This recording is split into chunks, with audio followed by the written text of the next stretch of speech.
টানা বৃষ্টিতে বরিশালে জলাবদ্ধতার খবর জানাচ্ছেন আমাদের সিনিয়র করেসপন্ডেন্ট আক্তার ফারুক শাহিন। শাহিন, বরিশাল নগরীর জলাবদ্ধতার খবর জানাবেন, আর সেই সাথে জনজীবনের দুর্ভোগের খবর আপনার মাধ্যমে জানতে চাচ্ছি।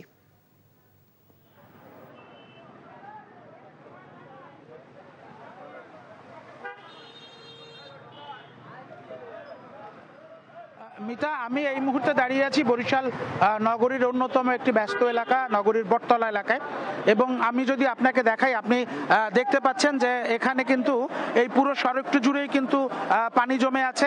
যদিও আজকে পানির পরিমাণ খানিকটা কম, কিন্তু গতকালকে এই সড়কের আশেপাশের সবগুলো দোকানেই কিন্তু পানি ঢুকে গিয়েছিল। এবং ঘূর্ণিঝড় রেমালের কারণে কীর্তনখোলা নদীতে যে উঁচু হয়ে জোয়ার এসেছে, এই উঁচু হয়ে আসা জোয়ার কিন্তু বাঁধ উপচে বরিশাল নগরীতে ঢুকেছে।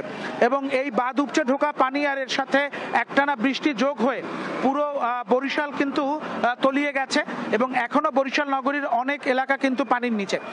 আমি যদি আপনাকে আরো বিস্তারিত বলি, তাহলে বলতে হবে যে যারা যে সমস্ত মাছ চাষিরা পুকুরে মাছ চাষ করতেন, তারাও কিন্তু সেখান থেকে মাছগুলো বেরিয়ে গেছে। তো এভাবে যদি আমরা সবকিছু মিলিয়ে হিসেব করি, তাহলে দেখবো যে এখানে ব্যাপক ক্ষয়ক্ষতি হয়েছে আপনার এই জলাবদ্ধতার কারণে। বরিশাল থেকে জানছিলাম জলাবদ্ধতার খবর।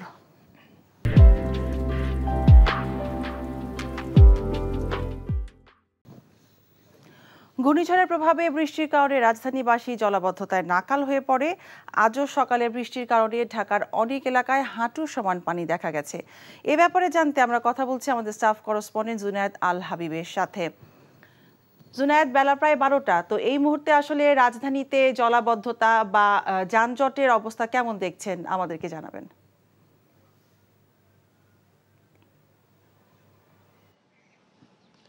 মিতা, আসলে সকালে আপনাদেরকে যেমনটা জানিয়েছিলাম যে রাজধানীর এখনো কয়েকটি এলাকা আসলে পানির অবস্থান করছে, অর্থাৎ জলাবদ্ধতা তৈরি হয়েছে। তবে অধিকাংশ অঞ্চলেই আমরা দেখেছি যে পানি ইতিমধ্যে কিন্তু নেমে গিয়েছে এবং স্বাভাবিক যে দুর্ভোগটা মানুষের হয় সেই দুর্ভোগ খুব একটা চোখে পড়েনি। তো আবহাওয়া অফিস যেটা বলছে যে গত 24 ঘন্টায় ঢাকা শহরে বৃষ্টিপাত রেকর্ড করা হয়েছে 224 মিলিমিটার। আসলে এই রেকর্ড সংখ্যক বৃষ্টিপাতের কারণে আপনি জানেন যে আসলে ঢাকা শহরে এমনিতেই জলাবদ্ধতা তৈরি হয় বর্ষাকালে, সেজন্য আসলে জলাবদ্ধতা তৈরি হয়েছে। আর যদি আজকে ঘূর্ণিঝড়ের সবশেষ পরিস্থিতি জানায়, আবহাওয়া অফিসের কর্মকর্তা কিছুক্ষণ আগে আমাদেরকে যেমনটা জানিয়েছেন যে ঘূর্ণিঝড় রিমাল এই মুহূর্তে বাংলাদেশের সিলেট অঞ্চলে কিন্তু অবস্থান করছে। তারা যেটি বলছেন যে দুপুরের পর অর্থাৎ বিকেলের মধ্যে এই ঘূর্ণিঝড় রিমাল বাংলাদেশের স্থলভাগ পুরোপুরি অতিক্রম করে যাবে এবং এর প্রভাবও কিন্তু কমে আসবে। ইতিমধ্যেই তারা যেটা বলছেন যে শুধুমাত্র উপকূলীয় যে অঞ্চলগুলো রয়েছে, বিশেষ করে সাগর পাড়ের যে মানুষজন রয়েছেন, সেই সাগরে এর প্রভাব কিছুটা রয়েছে। এছাড়া বিভিন্ন অঞ্চলে উপকূলীয় অঞ্চলগুলোতে কিছুটা বৃষ্টিপাত রয়েছে, কিন্তু বিশেষ করে পশ্চিমাঞ্চল যে রয়েছে সেই পশ্চিমাঞ্চলে ঢাকা সহ বাংলাদেশের পশ্চিমাঞ্চলে কিন্তু বৃষ্টিপাত ইতিমধ্যে শেষ হয়ে গেছে। তারা বলছেন যে খুব সহসা বৃষ্টিপাতের সম্ভাবনা নেই। কিন্তু যে 4টি আমাদের স্থলবন্দর রয়েছে, কক্সবাজার, খুলনা, মংলা এবং পায়রা, সেই স্থলবন্দরগুলোকে এখনো পর্যন্ত তারা আগামী 24 ঘন্টার জন্য বলছেন যে 3 নম্বর সতর্ক সংকেত দেখিয়ে যেতে বলেছেন।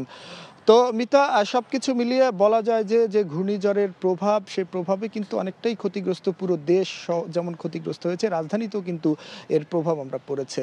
তো এখন পর্যন্ত মিতা, এই ছিল আবহাওয়া অফিস থেকে আমার কাছে সবশেষ খবর। ঘূর্ণিঝড় পরবর্তী ঢাকার সবশেষ খবর জানছিলাম।